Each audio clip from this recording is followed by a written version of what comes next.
అందరికీ వందనాలు. త్వరలోనే పంచాయతీ ఎన్నికలొస్తున్నాయి. మన నాయకుడు కేసీఆర్ 10 ఏళ్లలో గ్రామాలకు ఎన్నో చేశాడు. అగహ 10 ఏళ్ళు ఏం పీకిర్రా? కేసీఆర్ అని మళ్ళీ గొప్పగా చెబుతున్నావు. ఇదిగో ఈరన్న, ఊళ్ళకెళ్ళి ఒక పారి చూడు. మీ పార్టీ పేరు చెప్తే జనం చెప్పు తీసుకొని కొట్టేటట్టున్నారు. ఇక కొడితే పర్లేదు, మిమ్మల్ని చూస్తే ముఖం మీదనే ఉమ్మేసేటట్టు. ఏం చేసిండ్రా మీ కేసీఆర్ తోరా? పంచాయతీలకు నీళ్ళిచ్చిండ్రా?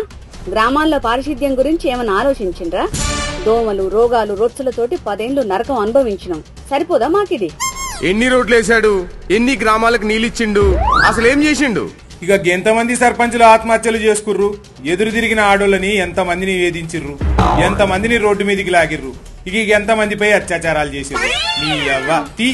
ఆలు కాదు బేట, ఆ కేసీఆర్ కొడుకు తాగి వండుకోవడం వల్లనే గ్రామాలు ఇట్లా తగలబడ్డాయి. మళ్ళా మీటింగ్లకు వెళ్తే మక్కలు ఎరగదంతం. పోన్రి అవతలు పోన్రి ఎదవల్లారా.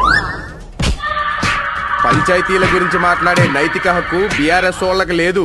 మన పార్టీ కాంగ్రెస్ పార్టీ. అవును అవును.